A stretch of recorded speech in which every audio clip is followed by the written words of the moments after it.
감사합니다. 반갑습니다. 네.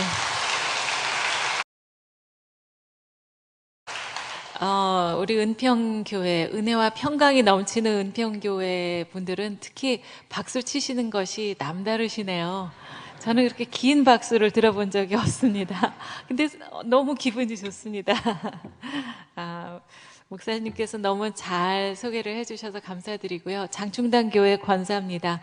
제가 살면서 가장 영광스럽고 높게 올라간 직분이 바로 그거네요. 이 세상에 무엇을 떠나서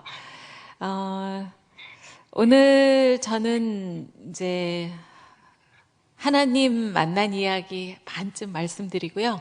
그 다음에 뒤에 반은 그 이후에 제 삶을 제 인생의 후반전이라고 말하고 싶은데요. 그 후반전 인생을 어떻게 살고 있는지, 또 왜 제가 홀리 스피치라는 제목으로 해서 조금 전에 우리가 읽었던 잠언의 말씀처럼 죽고 사는 것이 혀의 권세에 달렸다, 말의 힘에 달렸다는 이야기를 하는지 이렇게 나누도록 하겠습니다. 좀 길게 해도 괜찮을까요? 네. 얼마나 길게 하려고 시작부터 저렇게 할까? 너무 길진 않도록 하겠습니다만은 또 여러분들이 눈빛이 너무너무 초롱초롱해서 같이 두런두런 앉아서 얘기하는 것처럼 하다 보면 조금 길어질런지 제가 잘 시간 조절을 하도록 하겠습니다. 여기 이 근처에는요, 제가 역촌동에 많이 왔었어요. 제가 어렸을 때 저희 이모님이 이곳에 사셔서 어린 시절에 따뜻한 이모님 댁에 올 때 이쪽으로 많이 왔던 기억이 납니다. 지금은 소개해 주신 대로 차의과학대학교에서 학생들을 가르치고 있고요. 그리고 또 제가 하는 일 중에 가장 잘하고 있는 일이 바로 그 7천 미라클을 진행하고 있는 겁니다. CTS 방송에서 하는 그 방송이에요. 요즘 어디 바깥에 나가면 어떤 분들은 그러십니다. 요새 왜 텔레비 안 나와? 아깝잖아. 막 그러세요. 우리 정혜리 권사님처럼 CTS에서도 나오시고 또 드라마도 하시고 이렇게 같이 하시면 좋겠는데, 저는 다른 데는 나오는 데가 없거든요. 그러다 보니까 왜 텔레비에 안 나오냐고, 아깝지 않냐고 그러시는 분이 많으세요. 근데 저 진짜 많이 나오거든요. 이 7천 미라클이 CTS에서 월요일, 화요일, 수요일 다 나와요. 그리고 아침 11시, 오후 3시, 밤 12시 이렇게 재방송까지 합하다 보면 일주일에 9번을 나오는데, 그래서 이제 좀 섭섭한 마음이 있으려다가 교회에 오면 너무너무 기뻐요. 7천 미라클 잘 보고 있다고 말씀해 주셔서 정말 반갑고 감사합니다. 이 프로그램은 우리나라의 낙도 오지에서 목회하고 계신 목사님들 미자립교회 소개해드리고 기도해드리고 후원해드리는 프로고요. 또 전 세계에 정말 이름도 빛도 없이 나가서 선교하고 계신 우리 선교사님을 구석구석 찾아가면서 소개해드리고 기도하고 후원하고 있습니다. 또 몸이 너무나 아프신 분들, 스스로 치료도 할 수 없으시고 그런 분들을 또 찾아서 소개해드리고 후원하고 하는 그런 프로그램이 되겠습니다. 여러분 기도 중에 혹시 기억나시면 한 기도 얹어주세요. 그래야지 저희가 또 힘이 나서 이분들을 위해서 많이 열심히 해나갈 수 있으리라고 생각합니다. 제 삶에 오신 하나님 이야기 먼저 드리도록 할게요. 근데 여러분들이 너무 심각하게 저를 쳐다보셔가지고요. 제가 말하는 게 직업이긴 하지만 여기는 또 그런 자리가 아니어서 지금 좀 속으로는 덜덜 떨리고 있습니다. 그래서 두 가지 부탁을 드리겠는데요. 첫째는 웃어주세요 하는 부탁입니다. 뭐 심각한 얘기가 나오든 재미있는 얘기가 나오든 일단 웃어주세요. 그 미스 코리아에 나가면 예쁘게 웃는 방법을 알려준다고 하네요. 치아가 8개 나오게 웃으면 예쁘답니다. 한번 해보시겠어요? 옆에 계신 분이 거울이라고 생각하시고 이렇게 나 예뻐? 장로님도 하세요. 네. 네. 8개라 그랬더니 어떤 분은 아래 위 합쳐서 8개인 줄 알고 그것이 아니고요. 아, 위에 왼쪽 4개, 오른쪽 4개 이렇게 이제 웃으면 예쁘답니다. 그런데 우리가 예수를 믿고 주님을 모시잖아요, 마음에. 그러면 일어나 빛을 발하게 돼요. 그러면 그 웃음까지 너무 아름답고 이렇게 변합니다. 그러다 보면은 8개가 아니라 10개가 보일 때도 있고, 또 어떤 때는 뭐 아래 위 다 합쳐서 20개가 보이게 웃으실 때도 있습니다. 우리 한태수 목사님처럼 늘 아름다운 미소를 짓게 되는데, 그럴 때 20개 보여도 괜찮으니까요. 일단 아름다운 웃음, 우리의 장기입니다. 또 한 가지는 끄덕끄덕 해주시는 거예요. 예, 이게 무슨 뜻이냐면, 뭐 제가 1시간 동안 계속 떠든다 하더라도 이제 들으시는 분이 이렇게 해주시면요, 저는 어떻게 받아들이냐면, 아, 그래, 맞아. 나도 옛날에 그럴 때 있었어. 그 말이 맞아. 이런 비언어적인 사인으로 제가 받아들인다는 거죠. 그러면 제가 생각했던 것이 더 잘 생각이 나서 말씀을 잘 말씀드릴 수 있고, 그럼 또 이렇게 해주시면 더 신이 나서 제가 할 수 있게 됩니다. 그래서 모든 소통은 이렇게 둥그런 모형을 그리면서 이루어진다는 것을 제가 학생들한테도 늘 가르치고 있습니다. 그래서 잘 부탁드리겠습니다. 네, 아멘, 할렐루야. 우리 은평교회는 정말 참 독특한 성전이네요. 이렇게 많은 분이 가득 모이셨는데도요, 이렇게 너무 넓다, 분산된다 이런 느낌이 아니라 아주 아담하고 따뜻한 느낌이에요. 꼭 사랑방에 앉아있는 것 같은 기분은 그런데 또 엄청나게 많은 분들이 이 자리에 계시잖아요. 그래서 참 은혜롭고 감사합니다. 저는 지금은 이렇게 권사까지 높이 올라갔지만, 저는 태어났을 때는 믿는 집안이 아니었습니다. 제가 이남이녀의 맞이로 태어났는데요. 저희 어머니가 그러니까 종갓집 맏며느리로 시집을 오셨어요. 우리나라의 대표적인 유교 집안이어서 제사를 모시더라고요. 1년에 12번 제사를 지내세요. 그러니까 뭐 5대 봉사라 그래요. 할아버지, 증조 할아버지 이렇게 5대 봉사를 하는데, 제가 이남이녀의 맞이. 근데 중학교 1학년이 끝날 무렵에 제 아버님이 갑자기 세상을 떠나셨어요. 재무 공무원이셨는데 이제 출근을 하시는 그 길에 심근경색이 와서 세상을 갑자기 떠나시게 됐습니다. 저는 그때 일을 정말 잊어버릴 수가 없어요. 어느 날 갑자기 어머니가 갑자기 연락을 받으시더니 그냥 황급히 뛰어나가셨는데, 그날 엄마는 집에 돌아오시지 않으세요. 친척들이 막 와서 울면서 막 뭐라고 얘기를 합니다. 뭐라 그러냐면, 죽은 사람만 불쌍하다 이러면서 막 울어요. 근데 제가 중학교 1학년인데 그 어린 마음에 한참 사춘기잖아요. 막 분노 같은 마음이 나왔어요. 죽은 사람보다 남아있는 우리가 더 불쌍하지 않아? 우린 이제 어떻게 살아? 아버지 없는 아이들이 됐잖아. 막 이런 생각이 막 났어요. 그리고 사흘째 되는 날 집 앞에 커다란 버스가 와서 섰습니다. 이제 장지로 가는 버스인데 집 앞에 잠깐 들렸다 가는 거예요. 사람들이, 아이들은 그 버스에 타지 말라고 하는데 제가 이제 막 사람들을 밀치고 그 버스에 올라갔어요. 왜냐하면 거기 우리 엄마가 있으니까. 엄마 옆에 앉아서 손을 잡고 마음속으로 엄마를 보고 다짐을 했어요. 엄마, 오늘 너무 슬프지? 그렇지만 내가 열심히 공부해서 훌륭한 사람 돼서 엄마 기쁘게 해줄게. 걱정하지 마 하면서 엄마 손을 잡고 이제 그 어린 마음에 다짐을 한 거예요. 며칠 후에 이제 학교로 돌아가잖아요. 학교에 다시 가니까 세상이 완전히 달라지는 거였습니다. 원래도 제가 뭐 목소리가 크고 막 활발하고 이런 학생이 아니었었는데, 옛날처럼 그렇게 똑같이 하고 앉아있으면 사람들이 저를 제가 아버지가 돌아가서 불쌍하다 이렇게 쳐다볼 것만 같아요. 근데 그 시선을 자존심이 상해서 견딜 수가 없는 겁니다. 그래서 제가 완전히 180도 다른 사람으로 이제 달라졌어요. 수업 시간에 장난치고 이렇게 책을 이렇게 펴놓고 요 밑에서 친구들하고 막 묵찌발을 해요. 그리고 옛날에는 그 라면 같이 생긴 과자가 있었어요. 그거 먹고 네, 라면 땅. 그리고 선생님 흉내내고 친구들이 공부하고 앉아있으면 막 다니면서 방해를 해요. 아주, 야, 공부가 뭐 공부를 하냐 이러면서 이제 애들을 방해하고 다니고요. 왜 그런지 모르겠어요. 그리고 이제 집에 가면 원래 저의 모습이 아닌 이상한 아이로 하루 종일 살았잖아요. 그 힘든 거를 이제 일기장에다 확 씁니다. 그리고 또 성적은 맞춰야 되니까 또 밤을 새고 공부를 하고 이런 이상한 삶을 이렇게 살게 됐어요. 그런데 그때 신기한 일이 한 가지가 있었는데 저희 어머니가요, 종갓집 맏며느리인 저희 어머니가 우리 사남매를 교회를 보내신 겁니다.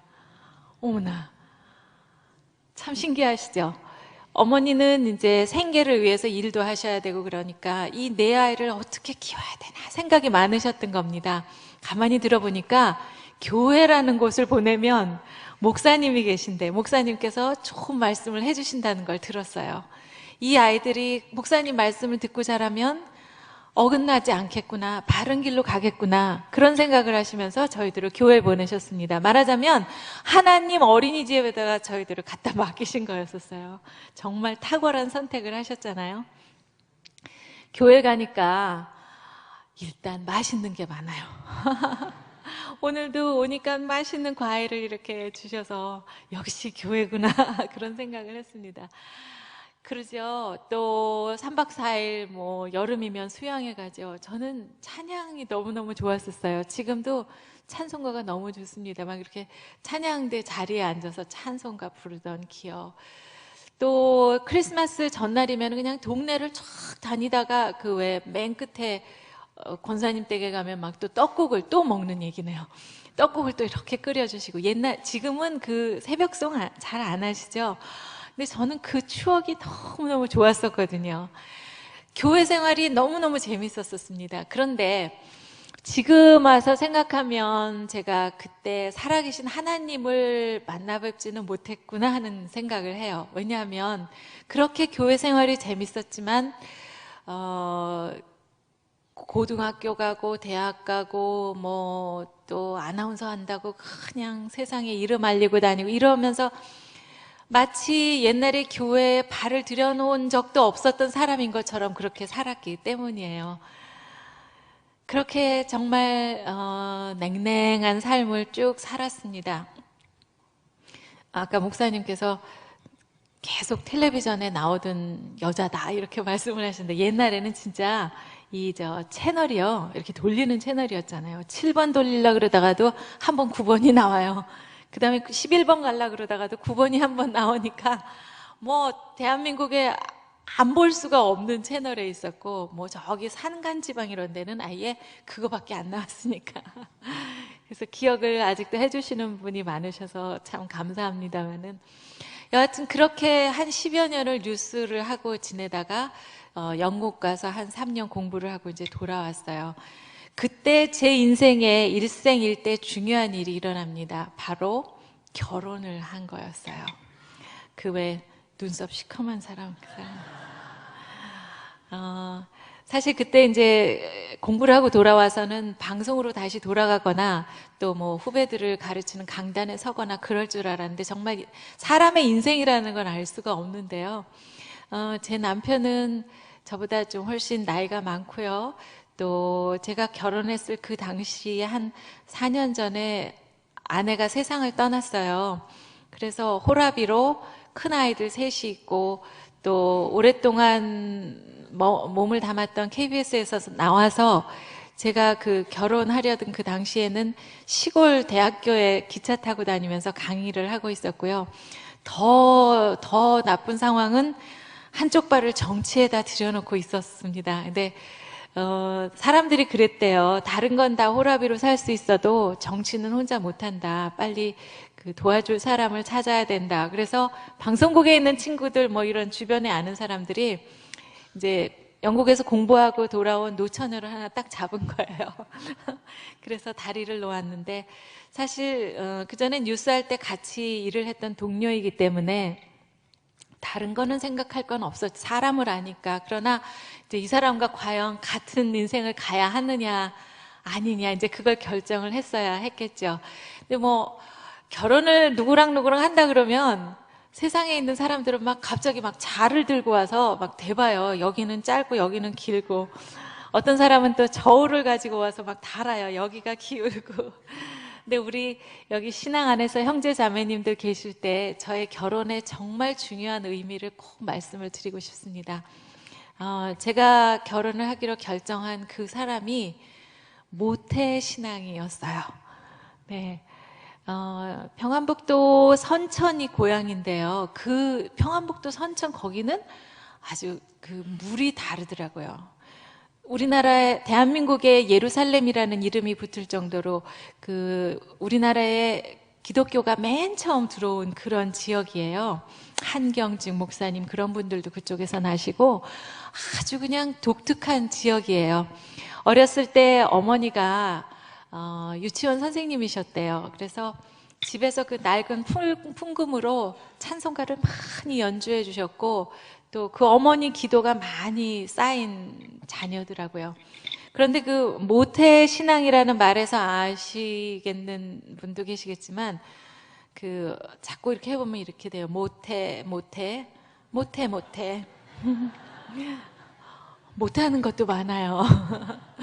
한 30년 동안 그 언론인으로 특파원으로 지내다 보니까 뭐 꼬박꼬박 주일 성수 힘들었을 거고 꼬박꼬박 봉사하는 거, 꼬박꼬박 성경 읽는 거 뭐 이런 것들도 그 외에 어려운 일이 많았겠지만 그 모태 신앙이라는 분들은요 참으로 신기하게도 그 뼛속 깊이 하나님 자식인 거예요.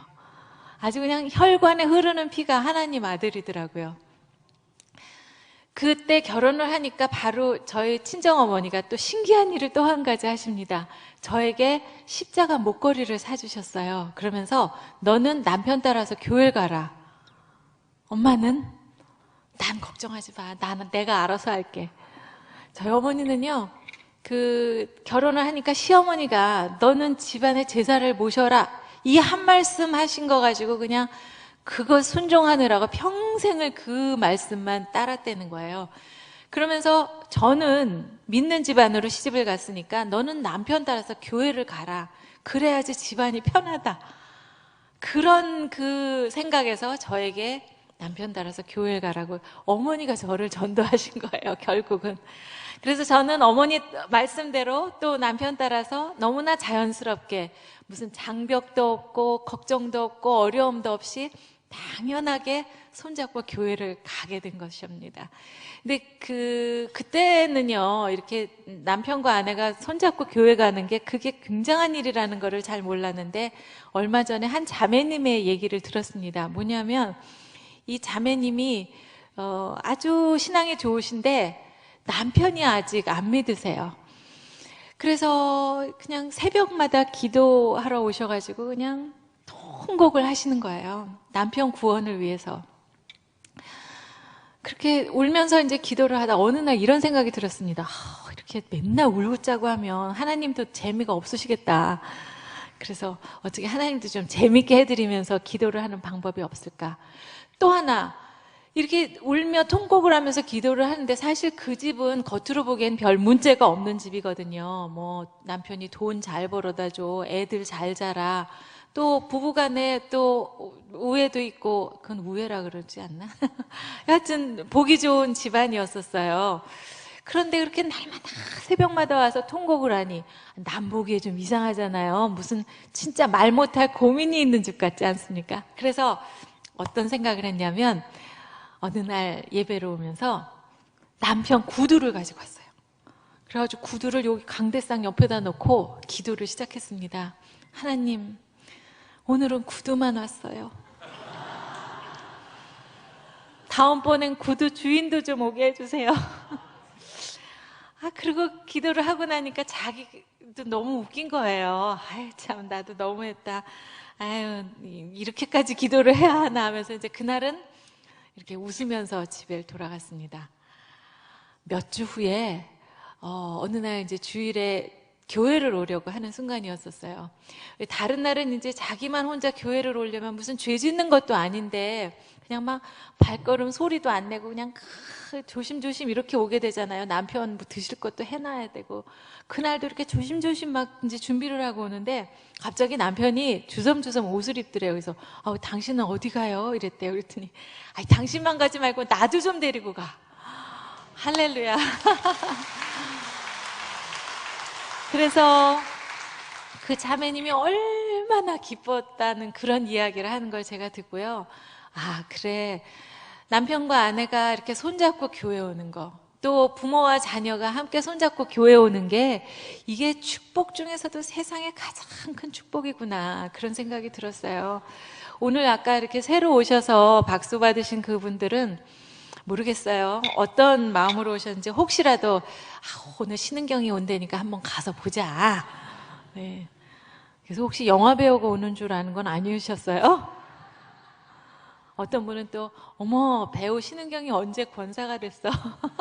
그러시는 분도 계시다고 하는데 설사 그렇게 오셨다 하더라도요. 정말 그분들을 모시고 오도록 하기 위해서 오늘 이 순간을 위해서 그분이 얼마나 많은 시간을 울면서 기도하고 하나님께 매달리고 그렇게 해서 모시고 온 거라는 꼭 알아주셨으면 좋겠어요. 뭐 한 번 모시고 온다 그래서 교회에서 물론 목사님께서 칭찬도 해주시지만 그것 때문에 모시고 온 게 아니거든요. 아마 오늘 제 얘기를 이렇게 끝까지 들으시면 그래서 저 친구가 아니면 우리 가족이 나를 이렇게 그동안 괴롭혔구나. 교회 가자고 그렇게 때를 썼구나 하는 걸 이해를 하실 겁니다. 제가 분명하게 말씀드리는 것은요. 제가 살면서 가장 잘한 일 중에 하나가 살아계신 하나님을 알게 되고 예수 믿게 된 게 제 삶에 있어서 가장 잘한 일이에요. 대한민국의 첫째가는 아나운서 했던 거는 그런 것처럼 그렇게 자랑하고 뭐 내세울 일이 아니에요. 예수 믿는 것이 가장 자랑스러운 일이에요. 그런데 제가 그런 중에도 가장 후회스러운 일이 또 한 가지가 있어요. 그것은 제가 그 살아계신 하나님을 알게 된 것이 제 나이 40에 다 돼가서 알게 된 것이 너무너무 후회스럽습니다. 너무나 안타깝습니다. 제가 어려서부터 물론 교회를 갔는데 그때 왜 하나님을 살아계신 하나님을 만나지 못했을까? 그런 아쉬움이 있어요. 그래서 어떻게 해서든지 여러분은요 오늘 이 시간에도 살아계신 하나님 저를 만나주세요. 그렇게 기도하시면서 이 시간을 보내시고요. 끝났을 때는 목사님께 손들고 오늘로서 제가 하나님 받아들이겠습니다. 예수 믿겠습니다 하는 그 결단의 표시를 꼭 해주시면 좋겠습니다. 어디까지 얘기했죠? 네. 그래서 교회를 가기 시작했다는 얘기입니다. 그런데 여기서 중요한 얘기를 제가 2가지를 드리려고 해요. 살아계신 하나님을 제가 인생으로 받아들였던 그날 그 이야기 하나 하고요. 또 한 가지는 하나님의 일을 우선순위 1번에 놓았더니 어떤 일이 일어났는가 하는 말씀을 드리려고 합니다.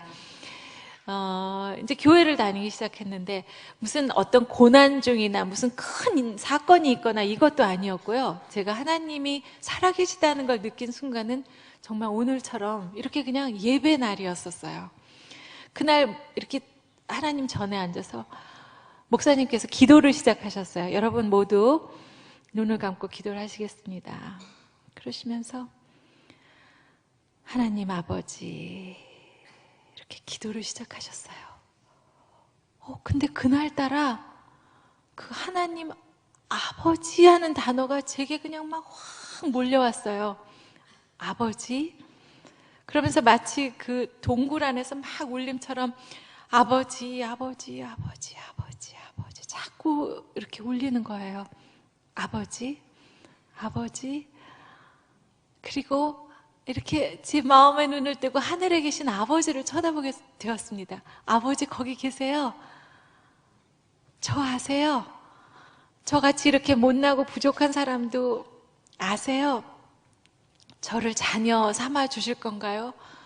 하고 그 하나님 아버지의 그 존재를 제 인생 전체로 느끼게 됐어요.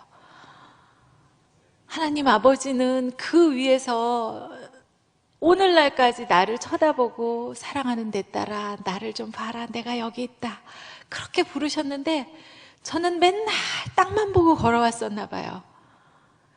중학교 1학년 때 세상에 아버지 돌아가신 그 이후로 저는 사실 그 아버지라는 단어가 이 세상에 없었으면 좋겠다고 생각했어요. 제 입에 올릴 수가 없었어요. 왜 나만 아버지 없는 아이야? 그런 생각에, 그리고 엄마 손잡고 결심했던 그것이 제 인생의 짐이고 제 의무였어요. 책임이었어요. 그 짐을 어깨 위에 잔뜩 짊어지고 맨날 땅만 보고 걸었던 것 같아요.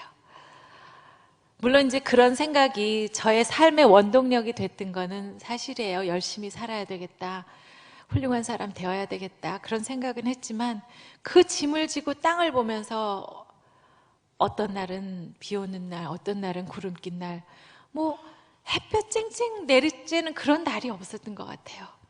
그런데 그날 하늘에 계신 아버지가 나를 이렇게 보고 계시고 기다려 주셨다는 생각에 그날 저는 두 손을 반짝 들었습니다.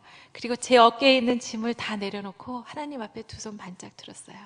하나님, 저 두 손 반짝 듭니다. 저 이제 몰라요. 제 삶을 좀 책임져 주세요. 저 그냥 하나님 인도하시는 대로 따라갈게요 하고 두 손을 반짝 들었어요.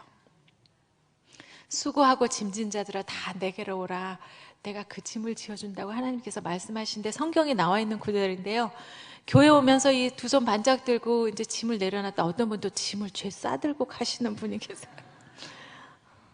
한 번 손 들면 이제 끝이에요. 그 다음에는 짐을 질 손이 없어요. 우리는 그분이 다 하시기 때문에. 그래서 지금도 저는요, 그때 하나님 아버지께 만나서 두 손 들었던 그 기억이 너무나 감사하고요. 그래서 어떤 때는 제가 어느 교회 갔더니 이걸 나눠주셨는데 이 말이 너무 좋아서 맨날 들고 다녀요. surrender, 항복하다 라는 단어잖아요. 무슨 서부 영화 같은 거 보면 이제 뒤에서 악당이 총을 들고 손 들어 이러면 살려주세요, 목숨만 살려주세요, 이럴 때 이제 두 손을 들잖아요. 그런데 우리가 믿는 사람들에게는 이 서렌더, 항복하는 게 사실 제일 중요한 순간이라고 하더라고요. 항복, 다시 말하면 회개하는 거예요. 뭘 회개해요? 어떤 분은 그러면 나 착하게 살았어, 그렇게 나쁜 짓 하지 않았어. 우리가 무슨 그렇게 죄인이라고, 믿는 사람들은 그렇게 죄인 그러는지 모르겠다. 제가 이해하는 죄는요, 내가 인생의 중심이라고 생각하는 것이 죄였던 거였어요. 이 세상의 진정한 왕은 하나님이시고 그분께서 만들어서 주신 우리 그 수많은 존재들이 하나님의 뜻에 따라서 살아야 되는데, 우리는 어떻게 생각해요? 돈을 많이 벌어야지, 내가 성공해야지, 내가 공부 잘해야지, 내가 모두 다 나밖에 없는 거예요. 내가 내 인생을 책임지고 가는 줄 알았는데 그게 아니라는 거예요. 그것 깨닫고, 하나님, 그동안 제가 너무 잘못 알았어요. 하나님이 왕이시군요. 주님이 저를 만들어 주셨군요. 그분 따라서 당신의 뜻대로 제 인생 살아볼게요 하고 생각하는 그 순간이 항복이고 회개고 그런 순간이라는 거잖아요. 그래서 너무 좋았어요. 그날 제 어깨에 짐을 내려놓고 이제 하나님의 자녀가 됐잖아요. 이후로 사실 고난이 안 온 거는 아니었었는데, 그렇다 그래서 고난이 와도 그 전에 좋은 일이 있었을 때도 구름 낀 날, 비 오는 날이었다면 이제는 고난이 와도 햇빛 쨍쨍 내리쬐는 날이에요. 아버지가 계시니까 너무 좋은 거예요. 근데 그런 생각이 듭니다. 제가 40이 다 돼서 예수를 믿게 돼서 너무나 안타깝다는 말씀 드렸는데, 사실 우리가 힘들고 마음이 곤고하게 사는 것은 고아처럼 사는 거나 마찬가지잖아요. 예를 들어서 고아인 줄 알고 평생 살았던 사람이 나이 40이 돼서 정말 돈이 많은 그 재벌 아버지가 내 친아버지인 것을 알게 됐다고 한번 가정을 해봐요. 그랬을 때 사실 얼마나 기쁘겠습니까? 그동안 그냥 허름한 옷 입고 먹고 싶은 거 맘대로 못 먹었는데 그 아버지가 내 친아버지니까 이제는 막 멋진 식당에 가서 먹을 수 있잖아요. 비싼 옷도 사 입을 수 있잖아요. 그리고 나 손가락질하고 흉봤던 그 친구한테 가서 막 뻐길 수가 있습니다. 야, 너 나 없이 여겼지? 우리 아버지가 이런 사람이야. 이렇게 뻐길 수 있게는 됐지만 그동안 지나온 세월이 너무 아깝지 않으십니까? 고아로 살아온 그 긴 세월이, 그 서글펐던 시간들이 너무나 아깝지 않아요? 그리고 아버지, 당신이 내 아버지면 왜 이제서야 오셨어요? 억울하지 않으세요? 아니면 저분이 내 아버지인 거 알았으면 누가 친구가 좀 말 좀 해주지, 아는 사람이. 아무 소리 안 하고 있었던 주변 사람들이 너무 원망스럽지 않으시겠습니까? 그래서요, 하루라도 빨리 하나님 자녀가 되시는 길이, 그것이 정말 인생에 진짜 성공하는 길이라고 저는 생각합니다. 옛날에 뉴스 하던 사람이 언제 저렇게 맛이 가서 맨날 입만 열면 하나님 얘기하나, 할 수 없어요. 이제는 그 말을 안 할 수가 없게 됐습니다. 그래서 요즘은 이제 믿는 사람들하고 앉아있으면 그냥 시간이 가는 줄도 모르고 이런 얘기만 하고 앉아있죠. 그래서 살아계신 하나님을 만나 배웠어요. 어린아기처럼 천진난만하게 기쁘게 그러고 이제 지내고 있었잖아요. 근데 어느 날 목사님께서 예배 중에 그런 말씀하십니다. 믿는 사람들은 쓰임받는 사람이 되어야 된다, 그렇게 말씀을 하셨습니다. 가만히 생각해 보니까 저는요, 어디다가 쓸 데가 없는 사람들이라고요. 제가 노래를 잘하면 찬양대에서 봉사를 할 수 있고, 또 음식 솜씨가 좋으면 또 부엌 봉사 같은 것도 할 수 있고 그럴 텐데, 저는 도대체 어디다 쓸 데가 없어요. 왜요? 평생 한 일이 아나운서 해가지고 그냥 입만 살았잖아요. 그러니 어디다가 쓰겠습니까? 그래서 나는 도대체 어디다가 쓸 데가 있을까, 이렇게 생각을 하고 있는 중이었어요. 어느 날 목사님께서 오셔서 저에게 한 가지 부탁을 하십니다. 뭐냐면, 부활절 때, 보통 이제 그 4월 그 즈음에 부활절이 오잖아요. 부활절에 예수 순환 칸타타라는 걸 한대요. 찬양대가. 찬양을 해라는 게 아니고 저는 노래 못해요. 그래서 찬양대가 이제 그 예수님 순환당하시는 거, 그러니까 십자가를 메우고 그 언덕으로 올라가시는 그 과정을 막 찬양을 할 때 그 사이사이에 해설이 있대요. 그래서 저한테 그 해설을 하라고 부탁을 하시는 겁니다. 그래서 그거면 제가 잘할 수 있지 않겠어요? 그래서 아싸, 드디어 나도 쓰임받는 순간이 오는구나 해서 당연히 제가 해야죠. 기쁜 마음으로 받아들였습니다. 근데 아까도 말씀드렸습니다만, 이제 제 남편은 정치에 이제 한쪽 발을 담그고 있었잖아요. 서울의 한복판이었는데 사실 그 지역이 너무너무 힘든 곳이었었어요. 상대방이 이제 굉장한 분이 계셔서. 그래서 한 10사람한테 물어봅니다. 누가 될 것 같아 이번에? 그러면은 9사람은 다 우리 안 된다 그랬어요. 그런데 한 사람은 누구냐? 무슨 가족, 친척, 친구 이런 사람. 안 된다 그러기는 좀 미안하고 불쌍하니까, 왜 그렇게 어려운 지역에 갔어? 좀 물 좋은데, 은평 같은데, 은혜와 평강이 넘치는데 그런데 좀 갔으면 좋았지 않겠느냐고 이렇게 이제 얘기를 하는 그런 상황이었었어요. 근데 옛날에는 초등학교 운동장에 이렇게 주민들 가득 모여서 합동유세라는 거 했죠. 후보자들이 이제 나와서 20분씩 연설을 하는데, 첫 번째 합동유세 날하고요, 제가 목사님하고 약속한 그 예수순환 칸타타 날하고 같은 날 같은 시간에 그냥 딱 겹친 거였어요. 하필이면 조금만 오전 오후로만 떨어져 있어도 정말. 그래서 고민이 너무너무 됐습니다. 근데 사실은 제 마음에는 뭐 여러 가지 이제 선택 사항이 있었지만, 목사님, 부활절은 이제 해마다 오잖아요, 목사님. 내년에도 오고 후년에도 오니까 우리 일생일 때 정말 중요한 일인데 요번에 한 번만 봐주시면, 이런 마음이 이제 좀 있었어요. 그래서 이제 남편하고 앉아서 의논을 하려고 앉았습니다. 어떻게 하죠? 그랬더니 남편이 이런 얘기를 하는데, 그런 얘기는요, 사실 제 그 선택사항에는 전혀 없었어요. 이렇게 말합니다. 여보, 교회하고 약속은 하나님하고 약속이에요. 당신은 교회를 가서 잘해요. 내가 여기 운동장 일은 내가 알아서 잘할게. 그것까지 빠질 수는 없잖아요. 그러니까 그렇게 이제 저를 교회를 보냈어요. 그래서 그럴 수도 있나? 야, 모태신앙은 정말 다르다. 이렇게 생각하고 순종하고 저는 교회를 갔어요. 교회에서 그 예수 순환 칸타타를 하는데 저는 사실 그때만 해도 뭐 신앙이 이렇게 깊어지지도 못했고 그러니까 그 히브리서의 표현같이 우유 먹는 아기 같은 신앙인데요.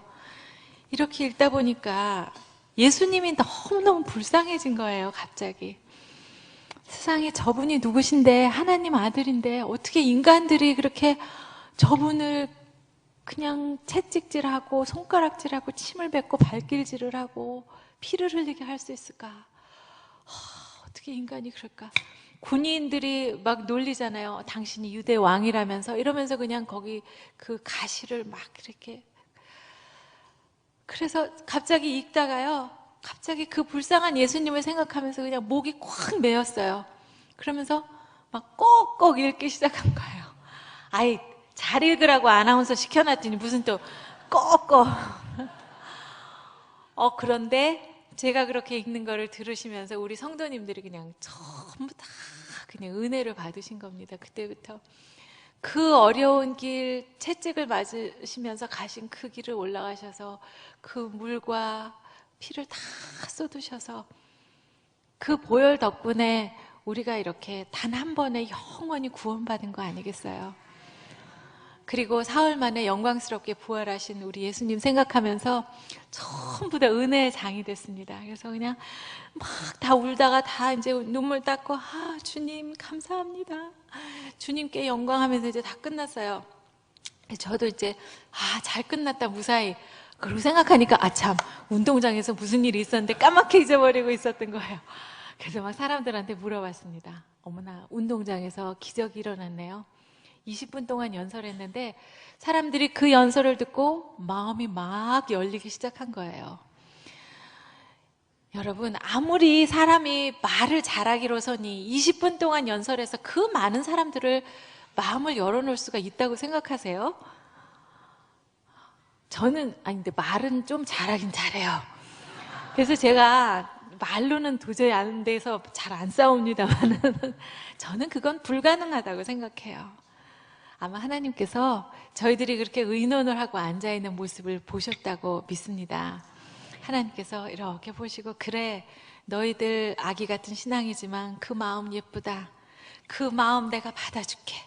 그리고 나머지 일은 내가 알아서 다 해줄게. 걱정하지 말아라. 결론적으로 그렇게 어려운 선거에서 저희가 서울에서 1등해서 당선됐어요, 그때. 너무 감사하죠. 하나님께서 해주셨습니다. 저쪽 어떤 분은 갸우뚱하세요. 어쩌다 맞았으니까 그렇지. 잘 믿어지지 않으시면 한번 그렇게 해보세요. 사실 우리가 살면서 할 일이 많잖아요. 자식도 잘 키워야 되죠. 돈도 벌어야죠. 또 세상의 이름도 알리고 성공도 해야 되지만 이 많은 모든 일 가운데 첫 번째 자리에 하나님의 일을 올려놓았으면 그때 어떻게 되는가 하는 것은 한번 그렇게 해보세요. 그러면 지금 많은 분들이 그렇게 하고 계시기 때문에 그것이 무슨 말인지 아마 잘 아시리라고 생각합니다. 그래서 이제 살아계신 하나님 만났고 또 제가 이렇게 쓰임받고 또 그 우선순위에서 하나님의 일이 얼마나 중요하다는 거 깨달았잖아요. 그렇게 해서 이제 신앙이 점점 자라가고 있는데 우리가 살다 보면 고난이라는 게 그렇게 언제 올 줄을 잘 모르지 않습니까? 근데 정치하는 남편을 만나서 그런지 고난이 시간표를 딱딱 짜가지고 4년마다 와요. 두 번째 선거는 그렇게 열심히 했는데도 불구하고 또 떨어졌습니다. 근데 그때 배운 것은 범사에 감사하라. 어떻게 합니까? 배운 대로 해야죠. 그래서 하나님 감사합니다. 떨어뜨려 주셔서 감사합니다. 그때는 잘 몰랐는데 나중에 보니까요. 이렇게 사람이 어려워지니까 이렇게 주변에 있는 분들이 막 떠나가더라고요. 그래서 그래서 하나님이 사람 믿지 말라 그러셨구나. 그런데 그렇게 떠나가는 사람 중에도 안 떠나가고 이렇게 지켜주시는 분들이 계세요. 아, 이런 사람들이야말로 진정한 우리의 친구구나. 그런 걸 깨닫게 됐습니다. 알곡과 가라지가 구별이 되는 그런 순간이었고요. 비록 배지는 없지만 4년 동안 열심히 또 봉사를 했어요. 그랬더니 그때는 세 번째 선거에는 하나님께서 더 중요한 것을 가르쳐 주셨어요. 이 세상의 진정한 왕은 하나님이시니까 너희가 무슨 일을 맡든지 그것은 하나님의 대리 통치자일 뿐이다. 너희가 무슨 나라의 대통령이 되든 국회의원이 되든 뭐 회사의 사장이 되든 그게 뭐 대단한 건 줄 아느냐. 하나님, 왕이신 하나님 앞에 무릎 한번 꿇으면, 그렇게 기도하면 사람 100명 붙여줄게. 하나님 앞에 또 한 번 무릎 꿇고 기도하면 사람 1000명 붙여줄게. 그러나 너의 이웃들을 만날 때는 내 몸처럼 주님께 하듯이 그렇게 해라 하는 걸 가르쳐 주셨어요. 그러고 하고 나니까 그 가르침대로 하니까 그때는 뭐 또 무슨 바람이 불어서 막 다 낙엽처럼 떨어지는 때인데 그때 서울에서 둘인가 셋 중에서 또 당선이 되었습니다. 그러니까 사람들 세상에서 생각하는 그런 일들과는 이렇게 전혀 반대로의 일을 이렇게 보여주시면서 많이 기도하게 하시고 그랬던 기억이 납니다. 그 이후에도 사실 고난이 꽤 많았는데요. 그 얘기를 하려면 한 2박 3일이 더 필요하기 때문에 좀 생략을 좀 하겠습니다. 그러나 정말 너무 힘들 때는 새벽 기도 가서 울다가 기도하고 이렇게 피면 강하고 담대하라. 그러면 그날은 강하고 담대하게 하루를 살고 또 어느 날 이렇게 해서 죽으면 죽으리라 하면은 그날은 죽기를 각오하고 용감하게 또 나가고 시편 118편에 내가 죽지 않고 살아서 여호와의 행사를 선포하리로다. 그 말씀을 읽고는요. 아, 하나님께서 나에게 주시는 말씀이구나. 내가 이렇게 죽음처럼 시련의 골짜기, 눈물의 강을 건너지만 하나님께서 나를 죽이시지는 않을 거다. 이런 확신을 얻었어요. 그리고 그 이야기를 내가 언젠가 여호와께서 하신 일을 선포하는 날이 있을 것이다 하는 믿음을 갖게 되죠. 오늘이 바로 그런 날 아닐까 싶습니다.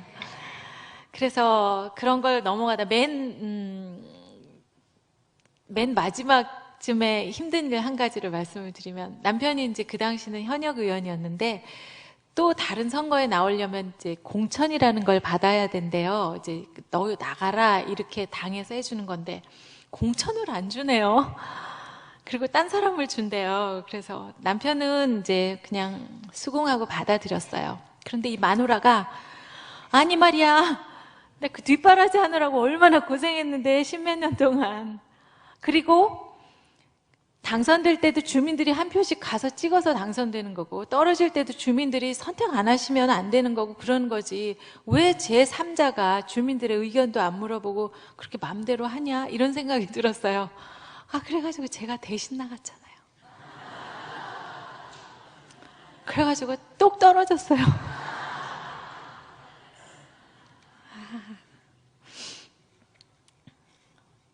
참 집안에 한 사람만 어려운 일이 생기면 이제 다른 가족들이 이제 위로하고 힘을 주고 회복해 나가게 하는데 남편은 남편대로 상처가 많이 컸고요.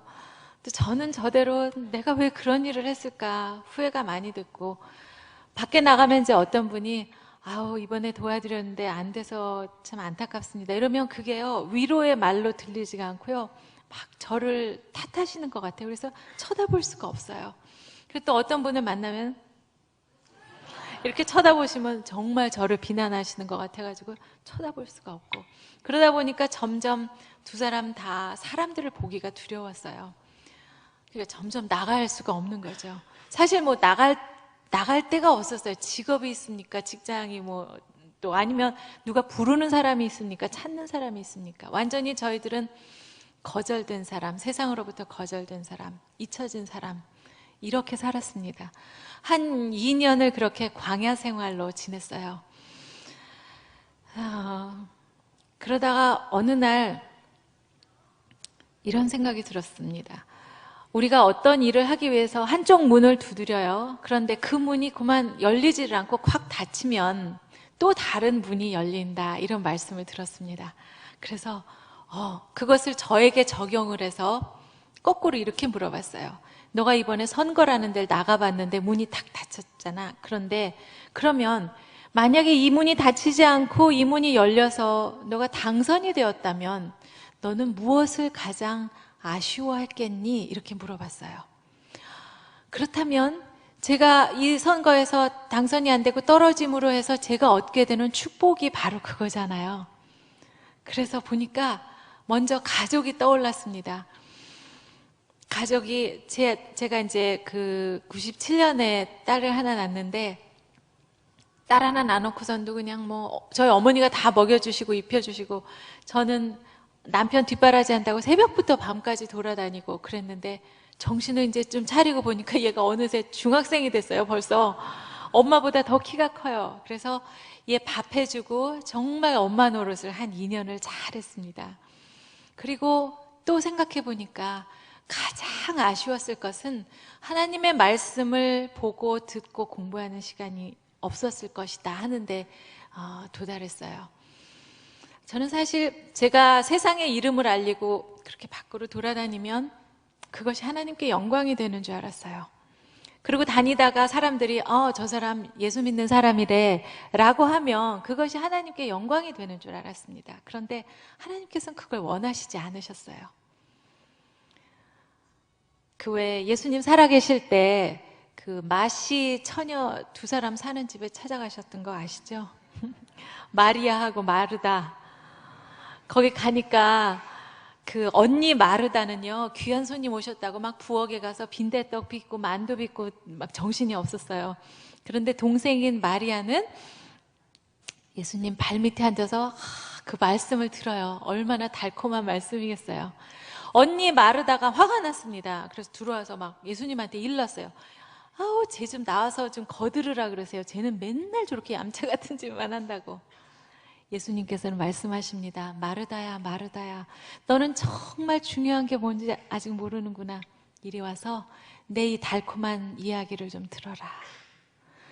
하나님께서는요, 세상으로 돌아다니고 있는 저를 마르다처럼 생각하셨던 거예요. 너 그러고 다니는 거 나 기쁘지 않다. 이리 와서 나의 이 달콤한 이야기를 들어라. 저는 사실 그때 제가 좀 날아보려고 할 때마다 제 날개에 돌멩이가 매달린다고 생각했었어요. 하나님, 왜 또 막으세요? 왜 또 이번에도 또 막으시죠? 그런데 하나님께서는 제 인생을 너무나 세밀하게 계획하고 계시기 때문에 아직 아니다, 그 길 아니다, 이렇게 저를 인도하고 계셨다는 걸 깨닫게 되었습니다. 저는 그날 완전히 무너져서 펑펑 울면서 하나님, 제가 뭔데 이렇게 사랑하세요? 저같이 아무것도 아닌 거 자기 하고 싶은 대로 그냥 내버려 두셔도 그냥 알아서 갈 텐데 얼마나 사랑하시길래 저를 이렇게 세밀하게 인도하십니까? 하는 생각에 그 사랑이 너무너무 기가 막히고 감사해서 펑펑 앉아서 울었어요. 그리고 2년쯤 지났을 때 내가 이러고 맨날 앉아있을 수가 없겠다. 그래서 정신을 번쩍 차리고 이제 나갔습니다. 맨 처음 간 곳이 어떤 세미나에 가게 됐어요. 이름이 뭐냐면 하프타임 세미나. 그러니까 이제 제 이야기가 이제 전반에서 후반으로 이제 갑니다. 전반에 하나님 만난 이야기 말씀드리고 이제는 하나님 위해서 사는 후반전 인생을 왜 이렇게 살게 되었는가 하는 그 이야기를 드리려고 하는 거예요. 하프타임 세미나라는데 거기서 무슨 얘기를 하느냐 하면 우리의 인생이 축구 경기 같아서 전반과 후반이 있다는 얘기입니다. 뭐 전반전을 이제 승리로 이끄는 사람도 있고 또 그렇지 않은 사람도 있을 수 있겠죠. 그러나 모든 사람의 목적은 이 후반전 인생까지를 승리로 이끌어서 승리하는 삶이 되기를 원한다는 거예요. 그러기 위해서는 여기 하프타임 중간 시간에 이제 물도 마시고 또 전략도 짜고 그래서 어떻게 하면 이 후반전을 이기나 이거를 계획한다는 거죠. 그렇게 하기 위해서는 굉장히 중요한 두 가지 질문을 합니다. 여러분 잘 들으세요. 오늘이 여러분의 하프타임이실 수도 있기 때문입니다. 두 가지 질문합니다. 첫째는 나는 누구인가? 나는 누구인가 하는 질문을 합니다. 나는 도대체 누구이길래 하나님께서 만세전에 특별한 목적을 가지고 나를 오늘 지으셔서 이렇게 이 세상에 보내주셨을까? 그렇게 생각하고 보니까 저는요, 한 요만한 꽃병으로 하나님께서 지어주신 것 같아요. 그동안 뭐 아나운서하고 전국에 이름을 알리고 이런 거 다 제가 잘나서 한 게 아니라는 걸 깨닫게 됐습니다. 하나님께서 어떤 특별한 이유를 가지고 준비를 시켜주셨다는 걸 깨닫게 됐어요. 예쁜 물감을 꺼내셔서요, 붓으로 이 꽃병에다가 예쁜 그림을 그려주셨던 때였던 것 같습니다. 한 12년 동안 그 아나운서로 전국에 계신 분들이 보아주시고 사랑해 주셨던 거, 또 외국 가서 공부도 하게 해주신 거, 또 남편 따라 봉사한다고 또 잘한다고 칭찬받았던 거, 이런 것들이 다 하나님이 그 준비를 해주시면서 예쁜 그림을 그리셨던 시간이라는 걸 깨닫게 됐어요. 그런데 고난이 많았잖아요, 그동안. 그럼 그때 하나님은 어디 계셨어요? 작품 안 하시고. 그때는 조각칼을 꺼내셔가지고 이 꽃병에다가 홈을 파시면서 무늬를 새기셨던 기간이란 걸 깨닫게 됐습니다.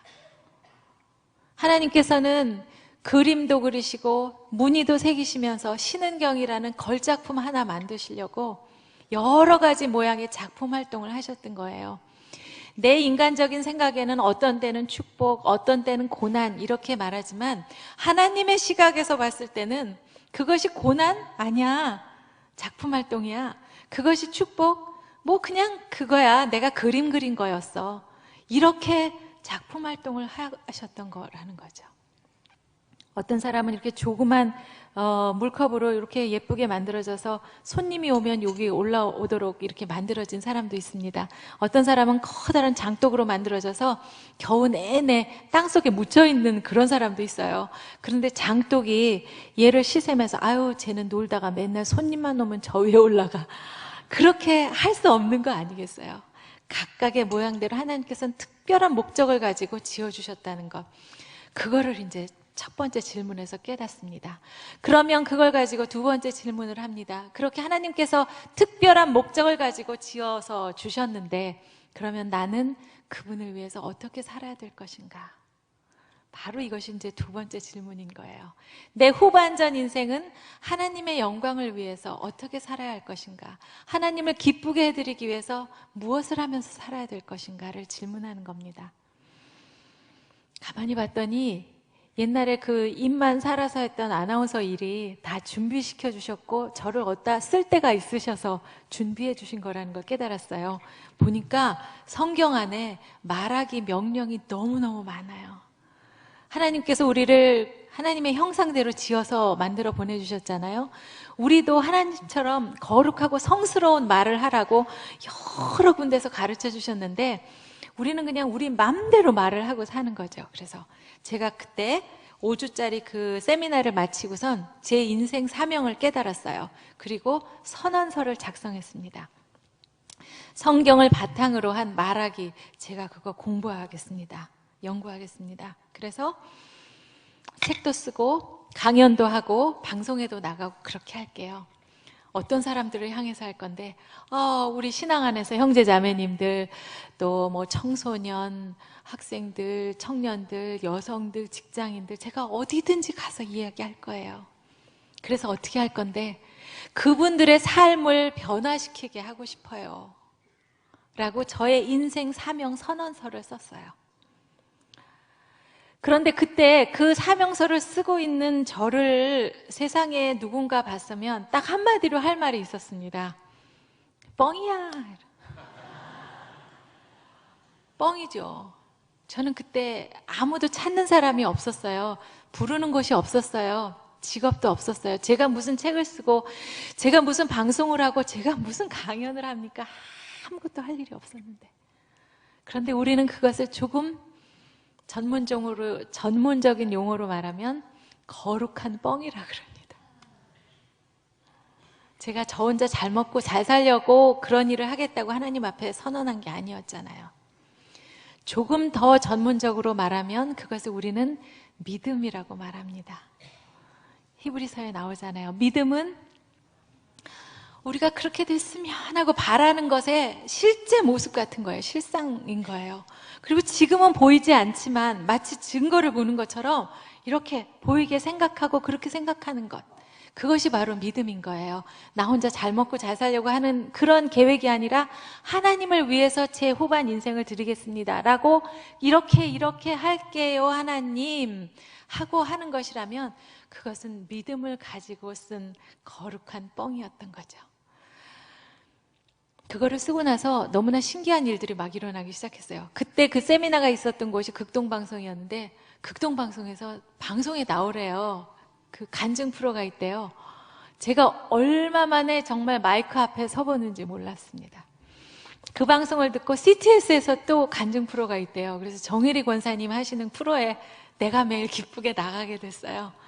그 녹화가 끝났더니 CTS에서 새로운 프로가 생겼는데 그 프로를 저한테 맡아달래요. 제 프로가 생긴 거예요. 세상에. 그러다 보니 강연을 할 기회가 생기고 또 출판사에 있는 분을 만나게 돼서 제가 그런 책을 쓸 생각을 하고 있습니다. 그랬더니 좋은 생각이라 그래서 계약을 하게 됐어요. 근데 살짝 물어봅니다. 그분이 저 하나님이 들어간 내용은 베스트셀러는 안 됩니다. 그래요. 그래서 내가 괜찮아요. 하나님이 주원데 어떻게 안 쓸 수가 없죠. 아주 이랬습니다. 그래 이제 맨 마지막에 사인을 하는 순간인데 또 한 번 물어봐요. 베스트셀러는 안 됩니다. 이래요. 그래서 괜찮아요. 베스트셀러 안 되면 스테디셀러가 되면 되잖아요. 그러니까 베스트셀러는 막 많이 팔리는 거고 스테디셀러는 천천히 조금씩 오래 팔리는 거 아니겠어요? 그런데 지금 제가 그 말을 후회해요. 그때 막 됩니다. 우리는 됩니다. 막 이렇게 제가 선언을 했으면 그때 이제 베스트셀러 되는 건데 괜찮아요. 그러는 바람에 한 5주 동안은 베스트셀러 하다가 그 다음에는 안 됐어요. 근데 그때 책이 나온 게 2012년인데 지금도 책이 계속 팔려요. 그러니까 뭐 엄청난 스테디셀러가 된 게 그러니까 여러분들도 이 말을 잘 하셔야 돼요. 그래서 한 1년을 준비하면서 이 홀리 스피치라는 책을 쓰게 되었습니다. 홀리 스피치, 경건한 말하기, 덕이 되는 말하기, 하나님이 기뻐하시는 말하기 이런 건데요. 제가 사실 이거 준비하면서도 정말 저에게 더 큰 은혜가 됐어요. 그래서 잠깐이나마 그 은혜되었던 이야기를 조금만 나누도록 하겠습니다. 괜찮으시죠? 네.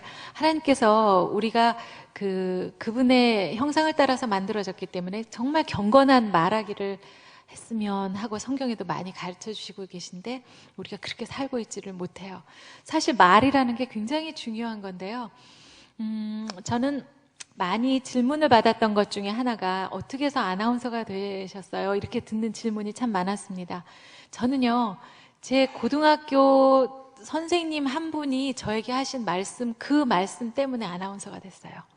어느 날 국어 시간에 선생님이 신은경 나와봐.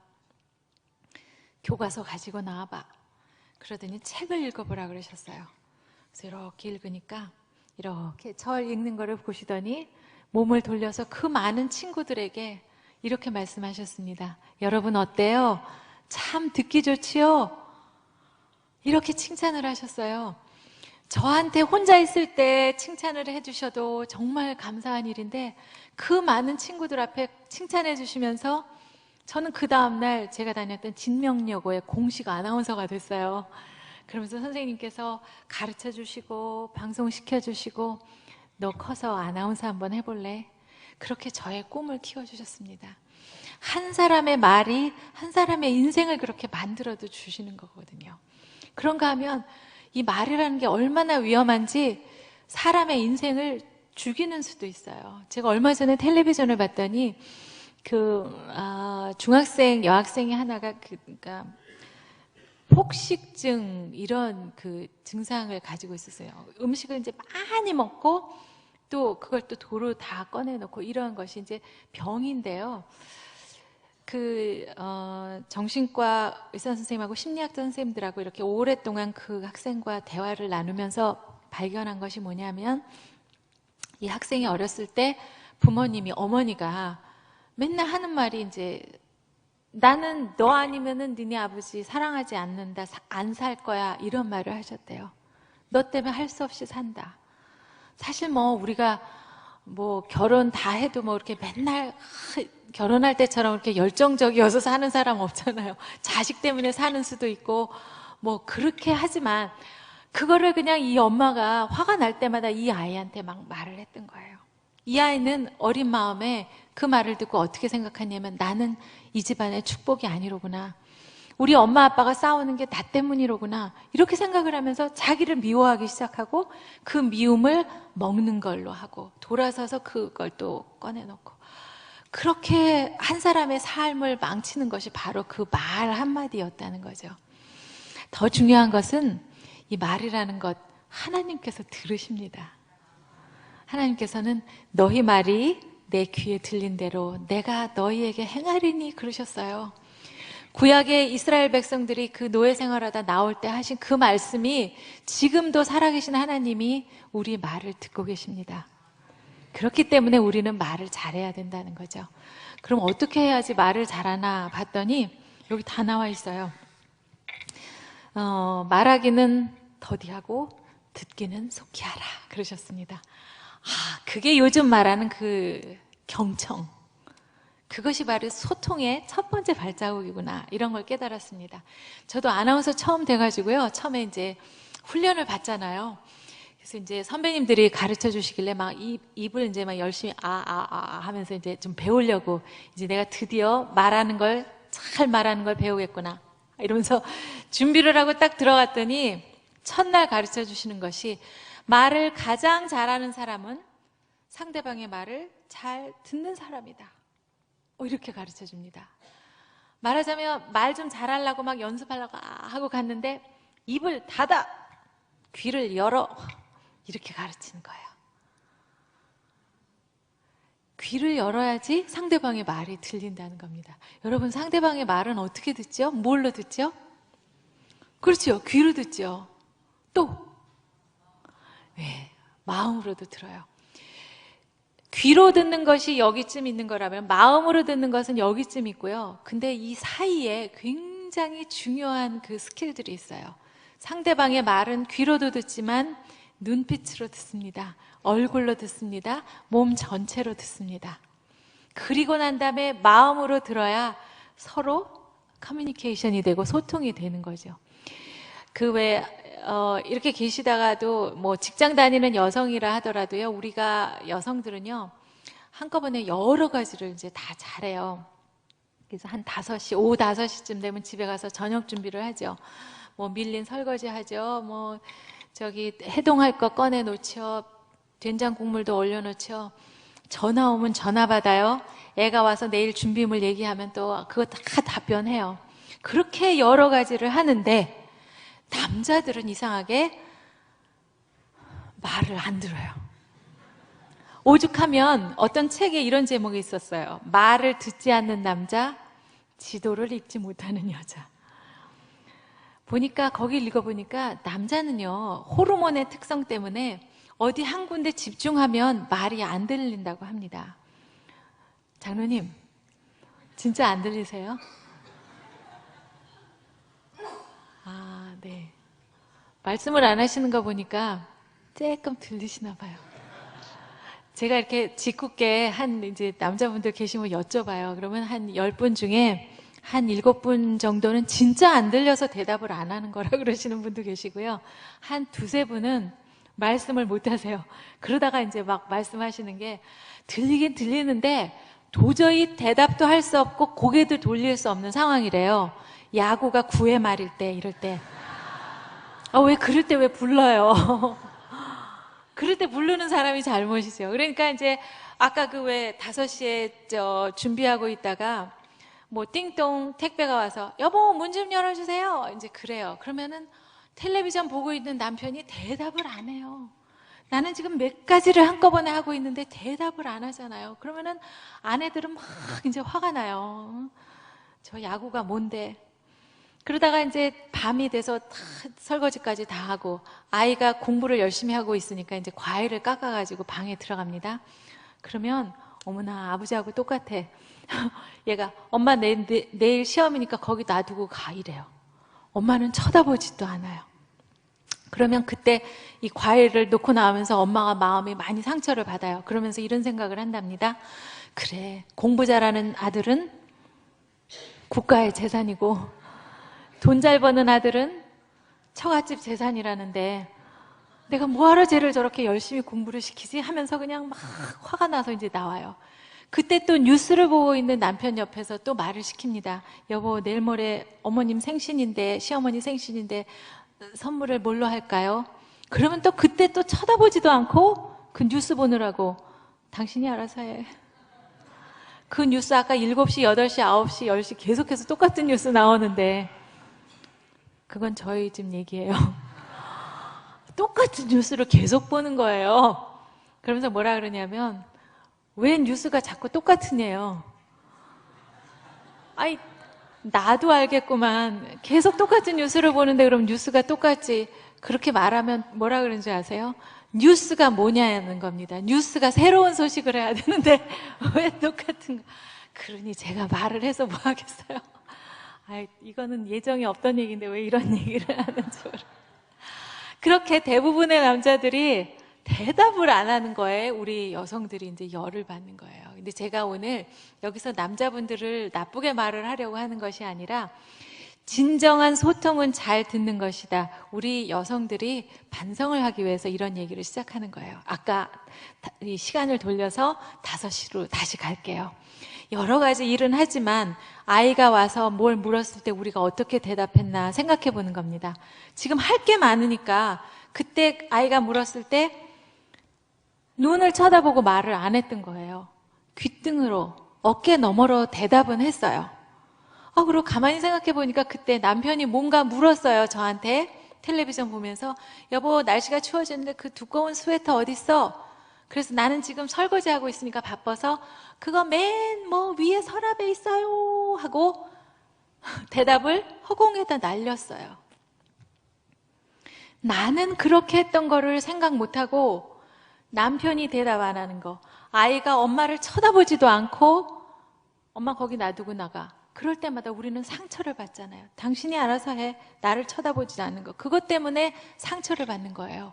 그런데 돌아보니 나는 대답은 했지만 나도 쳐다보지도 않고 대답한 일이 많았었구나.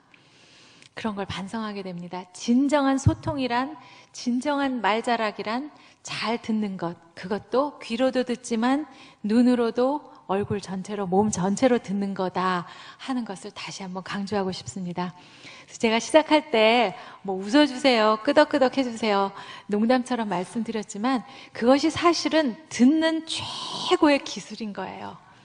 그리고 말을 잘하는 최고의 기술이라는 거죠. 그래서 이제는요, 설거지 하다가도 남편이 부르시면 빨간 고무장갑을 벗으세요. 네, 남자분들만 아멘 하십니다. 오늘 같은 날 우리 마나님이 같이 왔어야 되는데 그러시는 분도 계실지 모르는데요. 네, 남자분도 아멘 하시고 우리 여성들도 아멘 할 거예요. 그리고 고무장갑을 벗고 남편한테 달려가요. 그래가지고 얼굴을 뒤밀어요. 부르셨습니까? 그러면 그 순간에 남편이 여보 와줘서 고마워 이러는 사람은 대한민국에 한 분도 안 계세요. 뭐라 그러냐면 뭐 잘못 먹었어? 또 어떤 분은 그러신데 오늘 뭐 강연 들었냐? 그래도 한 번, 두 번 이렇게 3번 하다 보면 좋은 거예요. 아내가 막 햇님 같은 얼굴로 달려와서 여보 뭐가 필요하세요? 어떤 때는 고무장갑 3번, 5번 벗어야 되는 그런 경우도 있어요. 그렇지만 그렇게 또 우리 아이들한테도 그렇죠. 옛날에 아이가 처음 태어나서 한 1년쯤 지나면 애들이 막 짚고 일어서잖아요. 그리고 입을 벌려서 아빠, 엄마 하잖아요. 그때 이 세상에 어떤 부모가 그래 너 아빠라 그랬니? 너 걷니? 이런 부모는 이 세상에 없습니다. 또 남의 집 애들도 다 그렇게 걷는데 마치 무슨 우리 집에만 걷는 것처럼 얘가 걷는다고 너가 아빠라 그랬니? 엄마라 그랬니? 막 이러면서 그냥 그랬던 거 기억나시잖아요. 맨날 애들이 학교에서 돌아오는 거는 그때처럼 기적적인 일이에요. 물론 옛날처럼 그렇게 할 수는 없지만, 그래, 너 학교 갔다 왔어? 오늘은 어땠어? 이렇게 해야 되지. 너 시험 봤지? 이건 아니라는 거죠. 그래서 말을 잘하는 첫 번째, 듣기는 속히 하고 말하기는 더디 하는 것. 이것이 정말 가장 중요한 말하기였습니다. 그리고 하나님께서는 이런 말은 하지 말아라, 이런 말은 해라, 이렇게 가르쳐 주십니다. 대표적인 거 몇 가지만 꼽으면요, 하나님께서는 싫어하시는 우리의 말이 불평, 불만, 비난, 비판, 부정적인 말, 또 자기 비하하는 거, 이런 거 다 싫어하세요. 어떻게 전부 다 비읍자네요. 그랬더니 어떤 분이 이걸 듣고 바보 같은 말이로구나. 비읍자니까 그러셨는데, 불평, 불만, 비난, 비판, 이 모든 이야기가 출애굽기에 다 나와 있어요.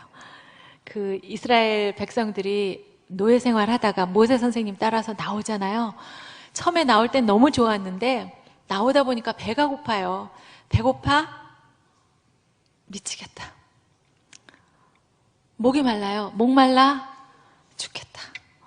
그리고 막 모세 선생님을 비난하고 비판합니다. 당신이 말이야, 우리를 이 광야에서 굶어 죽게 하려고 데리고 나왔냐? 누가 굶어 죽게 하려고 데리고 나왔어요. 젖과 꿀이 흐르는 가나안 땅에 데려가려고 나왔잖아요. 그리고 이제 고기가 먹고 싶으니까 차라리 노예 생활할 때가 더 좋았다. 그때는 고기도 먹었다. 그러면 옆에서 듣고 누가, 그럼 너 노예로 도로 돌아갈래? 그러면 아유, 말이 그렇다는 거지. 고기가 먹고 싶다는 얘기지. 이제 그런 얘기인 거죠.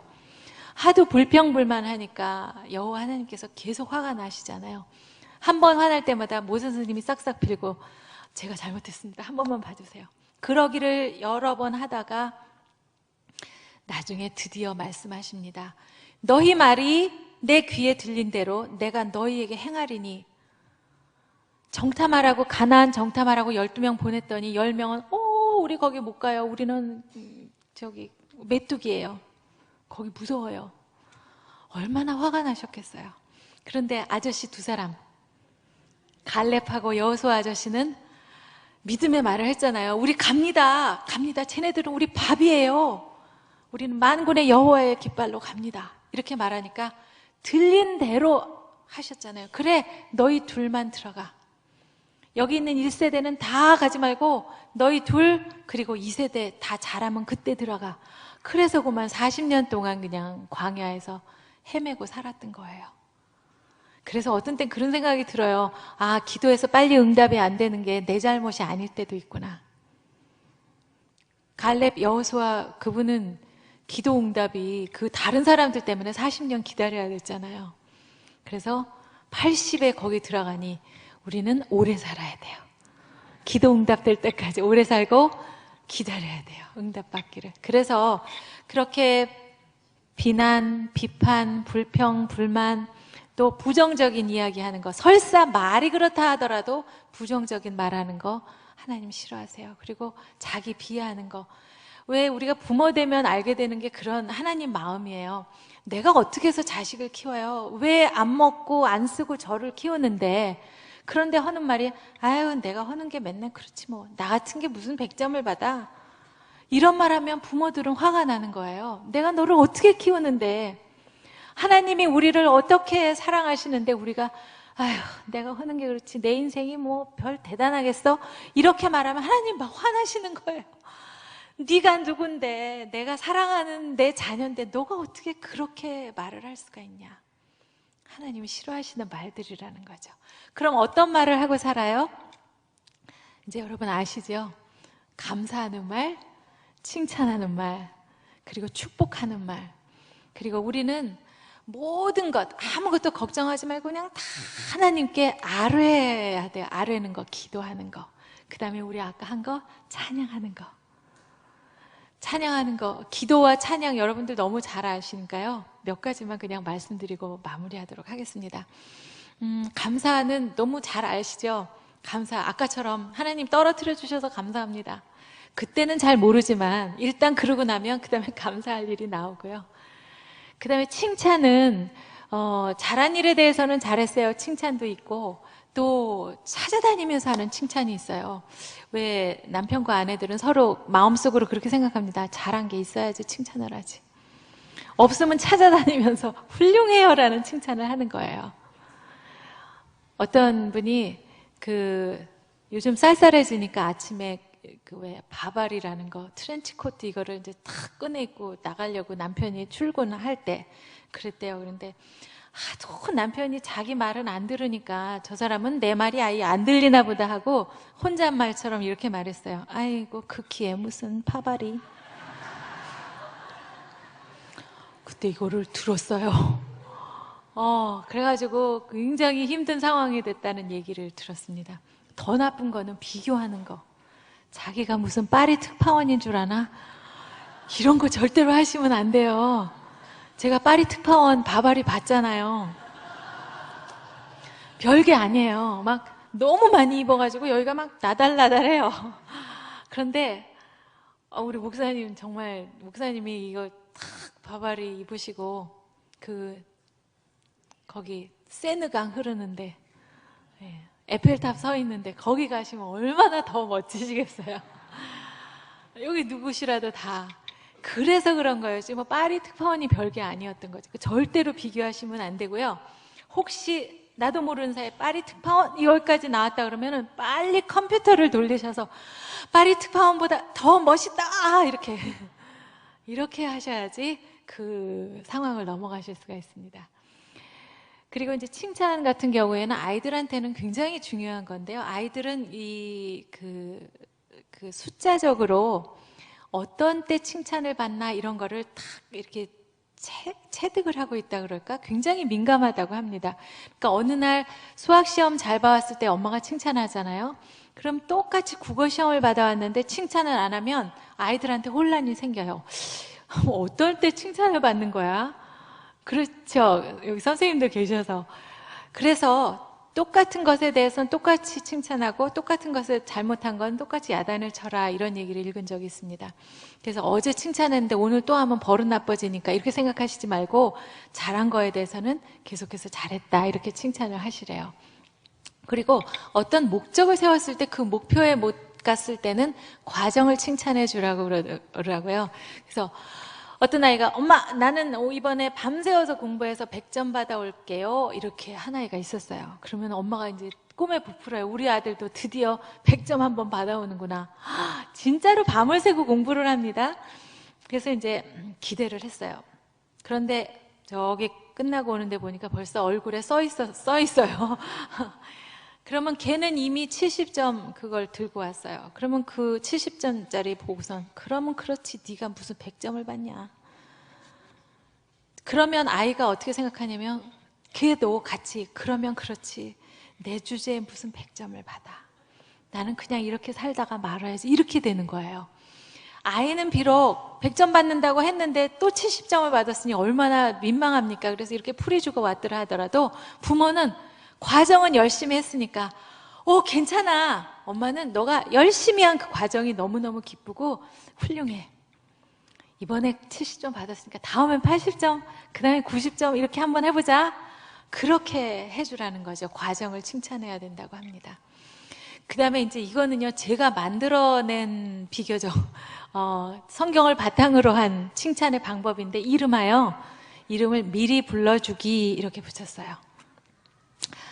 칭찬을 하되 이제 미리 부르는 것이 칭찬의 한 방법인데 이 중에 혹시 권사님 안 되셔서 시험 들으신 분 없으세요?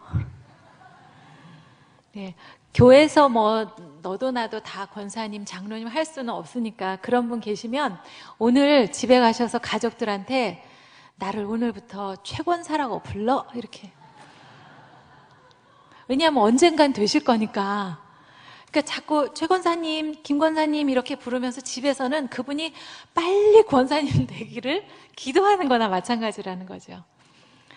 제가 옛날에 이제 뉴스 할 때 그때 저녁에는 뉴스하고 이제 낮에는 뭘 했냐면 클래식 프로그램의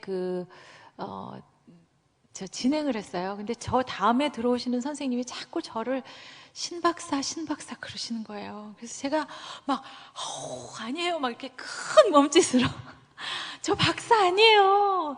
저 학부밖에 안 했어요. 그런데 그분이 하시는 말씀이 그거 박사 하시면 되잖아요. 이러시는 거예요.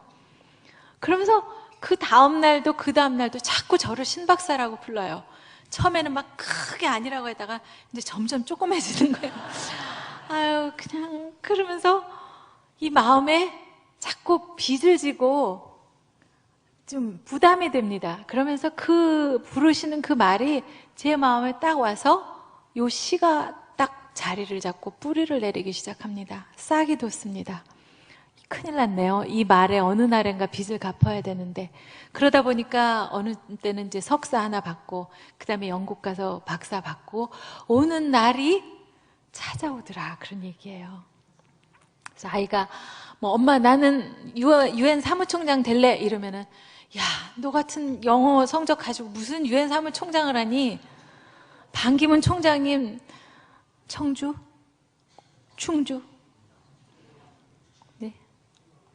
거기서 얼마나 공부 영어 잘하셔가지고 됐는데 너 성적 가지고 와봐 이러시지 마시고요. 그 아이가 나 뭐 될래 이러면 이렇게 불러주시는 거예요. 그래, 그럼 오늘은 엄마가 너를 박 총장님 이렇게 불러줄게. 또 50점짜리 시험지 가지고 와도 아이고 우리 박 총장님 어서 오시게.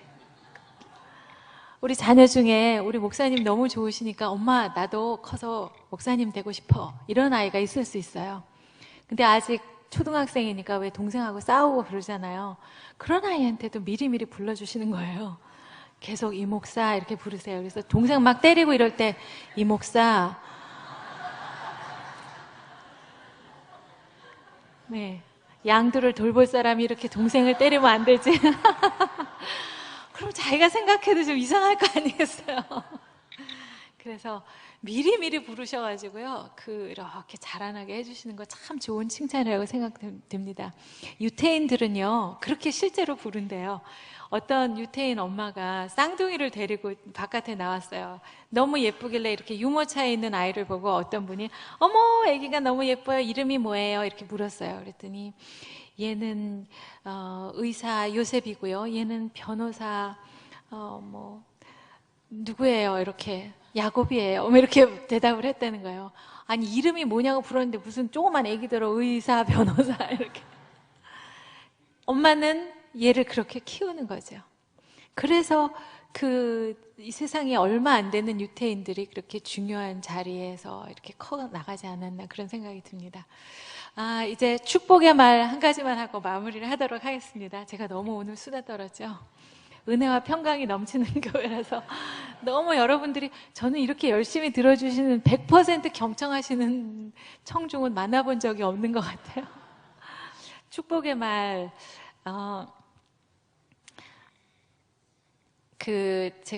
제 아이가 이렇게 자라는데 맨날 저희 어머니가 다 입혀주시고 먹여주셨다고 말씀을 드렸잖아요. 그러면서 한 기특한 일이 뭐냐면 집에 들어가서 저희 내외가 아이의 머리에 손을 얹고 축복 기도를 했어요. 어렸을 때부터.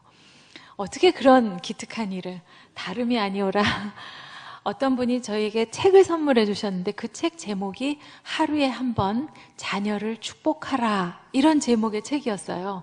하루에 한 번 매를 들어라 이러면 그건 웬만큼 할만해요. 왜냐하면 애들은 매 맞을 일이 많거든요. 그런데 하루에 한 번 축복을 하라니. 랄프 가복이라는 박사님이 쓰신 책인데 가정의 부모님은 교회 제사장인 목사님처럼 가정의 제사장이 될 수 있다. 그래서 하루에 한 번씩 아이들의 머리에 손을 얹고 축복 기도를 해줄 수 있다. 그런 얘기예요.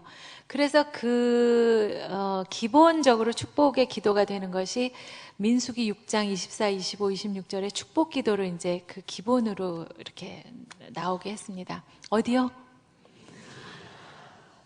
어떻게 이렇게 금방 하세요? 제 친구들이랑 이렇게 공부하다 이런 거 얘기해주면 막 어디 막 이렇게 찾아요. 그럼 제가 아이고 경숙이 말고 민숙이! 그래서 기억을 하게 해요. 그러면은 또 6.25 기억해요. 그래서 민숙이 6.25 기억해. 6장 25절 기억하면서 6장 24, 25, 26 이렇게 하면 기억하기가 좋잖아요.